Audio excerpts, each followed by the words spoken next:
حرام. یاد رہے کہ ہسٹری آف یونیورس میں، اس کائنات کی ہسٹری میں اگر موسٹ امپورٹنٹ ڈیز کی لسٹ بنائی جائے تو اس میں سے ایک دن عاشورہ کا بھی ہے. بہت بڑے بڑے ہسٹوریکل جو واقعات ہوئے وہ عاشورہ ہی کے دن، یعنی 10 محرم الحرام کو ہوئے. 10 محرم الحرام کو ہی حضرت آدم علیہ السلام پیدا ہوئے. پہلا انسان اس دنیا میں جس کی تخلیق کی گئی وہ 10 محرم الحرام. حضرت آدم علیہ السلام کی جب توبہ قبول ہوئی وہ بھی 10 محرم الحرام. انہیں جنت میں جس دن داخل کیا گیا وہ بھی 10 محرم الحرام. یاد رہے عاشورہ کا ہی دن تھا کہ جس دن عرش، کرسی، آسمان، زمین، سورج اور ستارے یہ سب جو بنائے گئے یہ بھی 10 محرم کا دن تھا. دنیا میں سب سے پہلی بارش جس دن نازل ہوئی وہ بھی 10 محرم الحرام ہی کا دن تھا. اچھا جناب، پھر اسی طرح حضرت ابراہیم جن کو ابو الانبیاء کہا جاتا ہے، ان کی ولادت بھی 10 محرم الحرام کو ہوئی. نمرود کی آگ سے جو نجات ملی وہ دن بھی 10 محرم الحرام ہی کا تھا. یہی وہ دن تھا جب حضرت موسیٰ علیہ السلام اور آپ کی امت کو فرعون سے نجات ملی. اس کا لشکر جو دریائے نیل میں غرق ہوا وہ بھی 10 محرم الحرام ہی کا دن تھا. حضرت عیسیٰ روح اللہ علی نبینا علیہ السلام کی ولادت بھی 10 محرم الحرام کو ہوئی. آسمانوں کی طرف جب انہیں اٹھایا گیا وہ بھی دن 10 محرم الحرام تھا. اسی دن حضرت نوح علیہ السلام کی جو کشتی ہے وہ کوہ جودی پر آ کر ٹھہری تھی. یہی وہ دن تھا جب حضرت سلیمان علیہ السلام کو ملک عظیم عطا کیا گیا. ان کو ایک عظیم حکومت جو عطا کی گئی وہ بھی 10 محرم الحرام کا دن تھا. حضرت یونس علیہ السلام جو مچھلی کے پیٹ سے نکالے گئے وہ دن بھی 10 محرم الحرام تھا. حضرت یعقوب علیہ السلام کی بینائی کا جو ضعف، کمزوری جو تھی وہ دور ہونے کا دن بھی 10 محرم الحرام تھا. حضرت ایوب علیہ السلام نے بڑا صبر کیا، بڑی تکلیفیں سہی. جس دن آپ کی مصیبتوں کو دور کیا گیا، تکلیف کو رفع کیا گیا، وہ دن بھی 10 محرم الحرام کا تھا. اسی دن کا روزہ پہلے کی امتوں میں مشہور تھا. یہاں تک کہا گیا کہ رمضان کے روزوں سے پہلے عاشورے کا روزہ فرض تھا، بعد میں وہ منسوخ کیا گیا اور رمضان کے روزے آ گئے. اتنا امپورٹنٹ ڈے ہے. مگر پھر ایک ایسا واقعہ ہوا کہ جس نے واقعی بڑے تاریخی واقعات ہیں، لیکن اس واقعے نے اس کائنات کو ہلا کے رکھ دیا. رہتی دنیا کے لیے ایک ایسی مثال بن گیا وہ واقعہ. ظلم و جفا کی ایک ایسی آندھی چلائی گئی. نبی پاک علیہ السلام کے پیاروں، آپ کی آل اور آپ کے نواسوں کے ساتھ جو کیا گیا کربلا کے میدان میں کہ کئی دن کے بھوکے پیاسے ہیں، اور جس بات پر زیادہ تکلیف ہوتی ہے تو یہ سب کچھ کرنے والے بھی جو تھے وہ بھی کلمہ پڑھنے والے تھے، اپنے آپ کو نبی پاک ہی کا امتی کہنے والے تھے، اور انہوں نے آقا کی آل کے ساتھ ایسا کیا. وہ بھی 10 محرم الحرام ہی کا دن تھا. آج شب عاشور ہے. ہم بڑی زبردست لائٹوں میں سکون سے بیٹھے ہیں. تھوڑی دیر بعد اذان عشاء ہوگی، ہم نماز پڑھیں گے، شاید لنگر بھی کھائیں گے، گھر جا کے سو جائیں گے. تصور کیجئے تقریباً 1380 سال پہلے کربلا کے تپتے ریگستان پر بھی یہ رات آئی تھی. اس رات کیا ہوا تھا، اور اس رات سے پہلے کا سینیریو کیا تھا، کس طرح یہ قافلہ وہاں پہنچا تھا، اور کس تکلیف میں وہ رات گزاری تھی. ذرا سوچئے تو صحیح کہ آج میری اور آپ کی فیملی ساتھ ہو، اور ہماری فیملی کے ساتھ کوئی چھوٹی سی ڈیفیکلٹی آ جائے، ہم کہتے ہیں یار مجھ پر آ جائے غم نہیں ہے، بچوں پر، فیملی پر کوئی تکلیف نہ آئے. ہم اپنی فیملی کو، اپنے گھر والوں کو ہمیشہ کمفرٹ دینے کی کوشش کرتے ہیں. دینا بھی چاہیے. شریعت بھی یہی کہتی ہے کہ اپنی فیملی کے ساتھ اچھا برتاؤ رکھے، ان کو ٹیک کیئر کریں. مگر وہ بھی تو ایک فیملی تھی نا، اور وہ فیملی کتنی اعلیٰ، عرفہ اور کس مرتبے والی فیملی تھی. ذرا سوچو تو صحیح. جب تک یہ بات سمجھ نہیں آئے گی نا کہ یہ واقعہ جن لوگوں کے ساتھ ہوا تھا ان کا سٹیٹس کیا تھا، ان کا مرتبہ کیا تھا، ان کا مقام کیا تھا، تب تک اس ظلم کی شدت کا اندازہ نہیں ہوگا. تب تک اس واقعے کی جو شدت ہے اس کا اندازہ نہیں ہوگا. یہ کون لوگ تھے؟ اللہ اکبر، نواسۂ رسول امام حسن اور امام حسین وہ ہیں رضی اللہ تعالی عنہم کہ آقا فرماتے کہ یہ دونوں جنت کے پھول ہیں، میرے یہ دونوں بیٹے، حدیث پاک کا مضمون ہے، جنتی جوانوں کے سردار ہیں۔ جنتی کہہ دینا ہی بہت تھا، ہے جس کو جنتی کہا گیا، نبی پاک کی زبان سے جس کے لیے جنتی نکلا وہ بڑی بات ہے۔ صرف جنتی نہیں، جنتی جوانوں کے سردار ہیں۔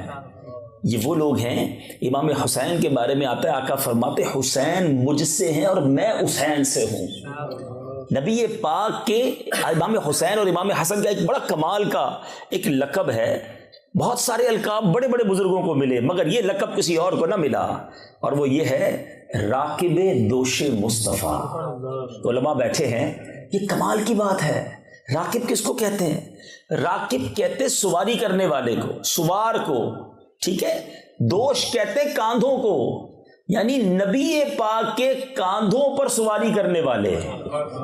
ایک بار نبی پاک امام حسن کو کاندھے پر اٹھا کے کہیں جا رہے تھے تو ایک صحابی رسول نے بڑے پیار سے کہا، حضور اے برخوردار تمہاری سواری کتنی اچھی ہے۔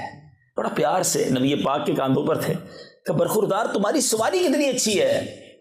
نبی پاک نے بڑی محبت سے فرمایا، یہ بھی تو کہو سوار کتنا اچھا ہے۔ Look at the love, look at interaction کیسا تھا، پیار کیسا تھا، محبت کیسی تھی۔ امام حسین کی سٹارٹنگ سنو، آپ مدینہ منورہ میں پیدا ہوئے، اور ایک اور بڑی یونیک بات شاید آپ کو پہلے نہ سنی ہو، امام حسن اور امام حسین وہ ہیں کہ ان کا جو دوسری زبان میں لفظ جو نام بنتا ہے وہ شبیر اور شبر بنتا ہے، مگر یہ جو نام تھے نا حسن اور حسین، آج ایک بڑا یونیک معاملہ چل رہا ہے، چلے لگے ہاتھ تو اس پر بھی کچھ بات کر لیں کہ لوگوں میں کمپٹیشن چلا ہوا ہے کہ یار بچے کا نام جب بھی رکھیں نا تو ایسا رکھیں جو پورے خاندان میں کسی کا نہ ہو۔ اب یہ یونیکنیس کے چکر میں ایسی بڑی بڑی غلطیاں ہو رہی ہیں، اور جناب کبھی غیر مسلموں والے نام رکھ لیتے ہیں، کبھی ایسا نام رکھتے ہیں جس کا کوئی معنی ہی نہیں بنتا، اور کبھی ایسا نام رکھتے ہیں جس کا معنی بڑا ہی خراب بنتا ہے، لیکن بس الگ سے ہونا چاہیے۔ بھائی کیوں الگ ہونا چاہیے؟ انبیاء کے نام پر، صحابہ کے نام پر، اہل بیت کے نام پر ہمارے بچوں کے نام ہو تاکہ ان کی برکتیں ہمیں نصیب ہونا۔ امام غزالی تصوف کے امام ہیں، علماء بیٹھے کبھی بیٹھ کے پوچھئے گا ان کا نام کیا تھا، ان کے والد ان کے دادا کا کیا نام تھا۔ سنو، امام غزالی کا نام محمد، ان کے والد کا نام محمد، ان کے دادا کا نام محمد، آپ کا نام لکھا اس طرح جاتا ہے محمد بن محمد غزالی علیہ رحمۃ اللہ الوالی۔ ہم کہتے نہیں جناب یہ نام تو خاندان میں ایک ہو گیا، اب دوسرا نہیں چاہیے، ہیں؟ ایسا نہیں کیا کریں۔ برکتوں کے لیے نبی بیٹا جب بھی پیدا ہو، امیر اہل سنت کا بڑا پیارا انداز ہے، نام رکھتے ہیں محمد۔ اب پکارنے کے لیے کسی صحابی رسول، کسی اللہ کے ولی کے نام پر نام رکھیں تاکہ اس کی برکتیں نصیب ہوں۔ تو بہرحال لیکن یہ نام کیسے تھے؟ اللہ اکبر۔ حسن اور حسین روایتوں میں ملتا ہے یہ نام جنت سے جبریل امین لے کر آئے تھے، اور ان شہزادوں کے نام رکھنے سے پہلے یہ نام دنیا میں کسی اور کے نہیں تھے، گویا یہ مخفی رکھے گئے تھے۔ جب ان کے نام رکھے گئے تو اس کے بعد یہ نام پھر اب ان کی چاہت میں دنیا بھر کے لوگ رکھتے ہیں، اور رکھنا بھی چاہیے۔ بہرحال امام حسین رضی اللہ تعالیٰ عنہ کی آپ سٹارٹنگ دیکھیں۔ ہمارے گھر میں بھی بچہ پیدا ہوتا ہے، ہم کیا کرتے ہیں، چاہتے ہیں کہ کوئی بزرگ کان میں اذان دے دے اور ان کے زبان سے لگ کر کوئی خوراک، کوئی گٹی جو ہے وہ بچے کو کھلائی جائے۔ اچھی بات ہے، کرنا چاہیے، مگر امام حسین کی قسمت پر ہماری جانیں قربان کہ آپ کے کانوں میں سب سے پہلی آواز اگر کسی کی گئی ہے تو وہ رسول پاک کی آواز گئی ہے۔ اللہ کے حبیب نے سنایا کیا آپ نے نواسے کو؟ اللہ اکبر۔ ذرا سوچو، حبیب خدا کی آواز ہے اور حبیب خدا اللہ کا نام سنا رہے ہیں۔ اللہ اکبر، اللہ اکبر۔ نبی پاک نے اذان دی ہے امام حسین کے کانوں میں، اور پھر جو سب سے پہلی خوراک امام حسین کے منہ میں گئی ہے، گٹنی، نبی پاک کو کھجور چبا کر بھی دے دیتے۔ اللہ اکبر۔ براہ راست ڈائریکٹ نبی پاک نے اپنی مبارک زبان امام حسین کے منہ میں دے دی ہے۔ پہلی خوراک لعاب مصطفیٰ ہے صلی اللہ تعالیٰ علیہ وسلم، جو خاری کنویں میں جائے تو میٹھا کر دے، جو زخموں پر لگے تو زخم اچھا کر دے، لعاب دہن پر بات کریں تو گھنٹوں درکار ہیں۔ پہلی زندگی کی خوراک امام حسین کے شکم اقدس میں جا رہی ہے تو وہ نبی پاک کا لعاب دہن ہے۔ ارے جس برخوردار کی، جس بچے کی ابتدا یہ ہے، اس کی پرورش کا عالم یہ ہے کہ کبھی وہ نبی پاک کے کاندھوں پر سواری کریں۔ سنو سنو، ایک بار میرے آقا کی ایک گود میں حضرت ابراہیم نبی پاک کے اپنے صاحبزادے موجود ہیں، دوسری گود میں امام حسین ہیں۔ جبریل امین حاضر ہوئے، عرض کی حضور دونوں میں سے ایک کو پسند کر لیجئے، ایک کو دنیا سے جانا ہے۔ حضور نے کیا فیصلہ کیا؟ سنو، چوائس دی گئی نبی پاک کو۔ آقا کے قلب اقدس پر خیال گزرا کہ اگر ابراہیم دنیا سے جاتے ہیں تو مجھے رنج ہوگا، لیکن اگر حسین چلے گئے تو مجھے بھی رنج ہوگا، فاطمہ بھی تکلیف میں آئیں گی، مولا علی کو بھی تکلیف ہوگی۔ نبی پاک نے حضرت ابراہیم کی قربانی پسند کر لی۔ کچھ دنوں کے بعد نبی پاک کے اپنے صاحبزادے دنیا سے چلے گئے۔ اللہ کے نبی صلی اللہ تعالیٰ علیہ وسلم اب امام حسین کو دیکھتے تو فرماتے یہ میرا وہ بیٹا ہے جس پر میں نے اپنا بیٹا قربان کیا ہے۔ کمال دیکھیں، یہ وہ تھے۔ اب آپ کو اس واقعے کی شدت کا اندازہ ہونا چاہیے کہ کس کے ساتھ ہوا تھا۔ ایک اور بڑی عجیب بات، امام حسین کی شہادت کی خبر جبریل امین نے نبی پاک کو دے دی تھی کہ حضور انہیں جوانی میں کربلا کے میدان میں شہید کیا جائے گا۔ مولا علی کو معلوم تھا، بی بی فاطمہ کو معلوم تھا، مگر کسی نے اللہ کی بارگاہ میں یہ دعا نہ کی کہ یا اللہ یہ امتحان ٹال دے، یہ مشکل ٹال دے، یہ پریشانی حسین پر نہ آئے، یا اللہ یہ میری آنکھوں کا تارا ہے، اس کو نہ دیکھیں تو ہم بے قرار ہو جاتے ہیں۔ کسی نے دعا نہیں کی۔ Each and everybody is ready for that particular exam۔ اس امتحان کے لیے سارا گھرانہ تیار تھا۔ کیا میسج ملتا ہے؟ علماء برسوں سے ہمیں کربلا کا واقعہ سنا رہے ہیں۔ آج میں بھی آپ کو چاہوں تو پورا واقعہ کربلا سناؤں، جس کے لیے 2-3 گھنٹے کم از کم ملنے چاہیے، مگر ہم سب نے یہ واقعہ شاید کئی بار سنا ہے۔ میں آج آپ کے پاس جو آیا ہوں، کربلا کے اس واقعے سے میں نے اور آپ نے پیغام کیا لیا ہے، سیکھا کیا، تبدیلی کیا آئی۔ پہلا سبق لیجئے، امتحان کا معلوم تھا مگر تیاری تھی امتحان میں پیش ہونے کی۔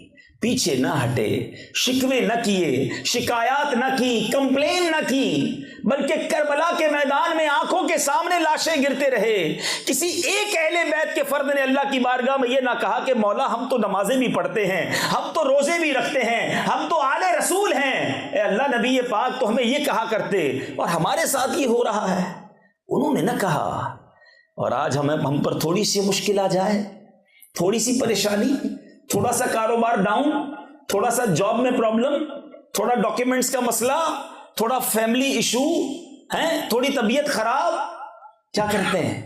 صبر یا شکوہ، کمپلین۔ کبھی کبھی تو ہم کسی سے بات کریں نا، بھائی آپ کی طبیعت کیسی ہے، بعد میں احساس ہوتا ہے نہیں پوچھتے تو اچھا تھا یار۔ اتنی لمبی لائن ہوتی ہے شکووں کی، ارے جناب کیا بتائیں، طبیعت بھی خراب ہے، کاروبار بھی ڈاؤن ہے، گھر میں بھی بڑے مسائل ہیں، پریشان ہی پریشان ہوں۔ بندہ کہ یار اللہ نے اس کو کوئی نعمت نہیں دی، کوئی زبان پر شکر نہیں ہے، کوئی شکوہ نہیں ہے۔ پہلا میسج تو کربلا کا یہ لے کے جاؤ نا کہ زباں پر شکوے رنجو علم لایا نہیں کرتے، زباں پر شکوے رنجو علم لایا نہیں کرتے، نبی کے نام لیوا غم سے گھبرایا نہیں کرتے۔ مشکل آئے گی، مجھے بتاؤ نا دنیا میں کون ہے جو آج کھڑا ہو کے کہہ دے مجھے کوئی پرابلم نہیں ہے؟ ہر بندے کے ساتھ کچھ نہ کچھ ایشوز ہیں اور یہ زندگی کا حصہ ہے، اور اس پر صبر کیجئے، اللہ کی رضا پر راضی رہیے، اپنے آپ کو رکھیے، کیونکہ اللہ کریم نے ہمیں نعمتیں زیادہ دی ہیں، کبھی کبھی مشکل آتی ہے، بس اس مشکل کے وقت کو نکال دو، انشاءاللہ تکلیف کے بعد ہمیشہ راحت ہے۔ شکوہ کرنے والوں کے لیے ایک بڑا زبردست میسج ہے۔ ایک بزرگ کے پاس ایک شخص گیا، کہتا ہے یار حضور مجھے تو اللہ نے کچھ دیا ہی نہیں ہے۔ آج کل لوگ کہتے ہیں نا اس کو گاڑی بھی مل گئی، بنگلہ بھی مل گیا، پاسپورٹ بھی بن گیا، اس کا کاروبار بھی چمک گیا، میں تو پیچھے ہی رہ گیا۔ سنو، بزرگ کے پاس ایک شخص گیا، کہا حضور مجھے تو کچھ ملا ہی نہیں ہے۔ آپ نے کہا اچھا کچھ نہیں دیا اللہ نے؟ کہا نہیں کچھ نہیں دیا۔ کہا اچھا ایسا کرو ایک ہاتھ دے دو، 10 لاکھ روپے لے لو۔ کہتا ہاتھ دے دوں گا تو پھر تو بغیر ہاتھ کے ہو جاؤں گا، زندگی کیسے گزاروں گا؟ کہا اچھا ٹھیک ہے ایسا کرو ایک آنکھ دے دو، 10 لاکھ لے لو۔ کہتا حضور اندھا ہو کے کیسے رہوں گا؟ اچھا ایک کان دے دو 10 لاکھ لے لو۔ کہتا بہرا ہو جاؤں گا حضرت، چہرہ ہی بگڑ جائے گا۔ اچھا ایک پیر دے دو 10 لاکھ لے لو۔ وہ گنواتے گئے، وہ منع کرتا گیا، آخر بزرگ کہتے ہیں کمال کے شخصوں لاکھوں کروڑوں کی پراپرٹی لے کے کہتے ہو اللہ نے کچھ نہیں دیا ہے۔ سوچئے نا، ہاتھ پیر آنکھیں زبان سب سلامت، پھر کہتے کچھ نہیں ہے۔ پوچھو نا اندھے سے، کیسے وہ بلائنڈ زندگی گزارتا ہے جس کے ہاتھ نہیں، پیر نہیں، زبان نہیں۔ اللہ نے مجھے اور آپ کو کروڑ سے اچھا بنایا، تھوڑی سی تکلیف پر کمپلین۔ قبلہ شیخ طریقت امیر اہل سنت ایک بڑا پیارا شعر لکھتے ہیں، آپ فرماتے ہیں پیارے مبلغ معمولی سی مشکل پہ تو گھبراتا ہے، پیارے مبلغ معمولی سی مشکل پہ تو گھبراتا ہے، دیکھ حسین نے دین کی خاطر سارا گھر قربان کیا۔ یہ مذہبی لوگوں کے لیے بھی میسج ہے، دین کا کام کرنے تھوڑا آگے بڑھتے ہیں، تھوڑا سا کوئی ناراض ہو جائے کہتے ہیں میں نے نہیں کرنا، میں نہیں مسجد کی خدمت کروں گا بھائی، کمیٹی کے لوگ بڑا مشکل کرتے ہیں، میں درس نہیں دوں گا، میں قافلے میں نہیں جاؤں گا، میں فلاں کام نہیں کروں گا، یار لوگ ساتھ نہیں دیتے، تھوڑی سی مشکل نیکی چھوڑ دی۔ ارے امام حسین نے تو جان قربان کر دی دین کے لیے، اور ہم تھوڑی سی مشکل کے لیے نیکی کے کام چھوڑ دیتے ہیں، جاب چھوڑتے ہیں اس مشکل کے لیے، ادھر تو یورو مل رہے ہوتے ہیں نا، دین کے کام سے لوگ فوراً بھاگ جاتے ہیں۔ ایسا نہ کریں، کام میں مشکل آئے گی، جو بھی دین کا کام کرے گا اس کے لیے رکاوٹیں آتی ہیں، کربلا والوں کو یاد کرتے ہوئے لگے رہیں، انشاءاللہ کامیابی آپ کے قدم چومے گی انشاءاللہ۔ آگے چلتے ہیں، اب امام حسین گئے کیوں کوفہ؟ یہ بڑا امپورٹنٹ کوسچن ہے۔ آپ تو مدینہ منورہ میں پیدا ہوئے، مدینہ منورہ میں ہی آپ کی لائف گزری، اور بڑی شاہانہ سے مراد یہ کہ آپ لوگوں کی آنکھوں کا تارا، دلوں کا چین تھے، روضہ رسول سامنے اور نواسہ رسول مدینے میں، تو ہر شخص آپ کی تعظیم اور عزت کرتا تھا۔ مگر ہوا یہ کہ حضرت امیر معاویہ رضی اللہ تعالیٰ عنہ کی انتقال کے بعد یزید پلید نے اب تخت پر قبضہ کیا، اور اس کے بعد اس نے اپنا پیغام جاری کیا کہ میری بیعت کی جائے، میری اطاعت کی جائے۔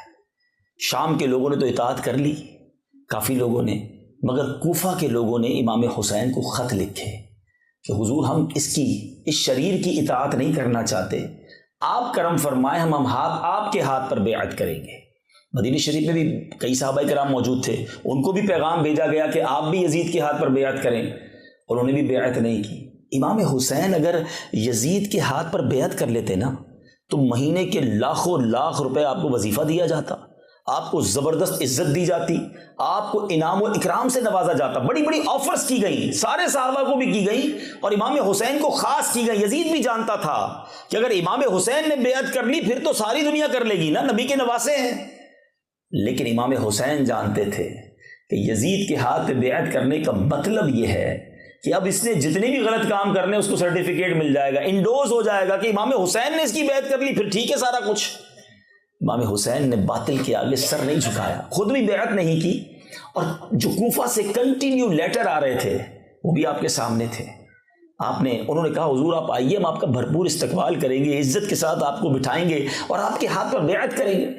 امام حسین نے مدینہ چھوڑا، بڑے رنج میں نبی پاک کے روضے پہ پورے قافلے نے حاضری دی، آنسو بہائے، نبی پاک سے گویا الوداع مانگی، اور وہاں سے مکے آ گئے۔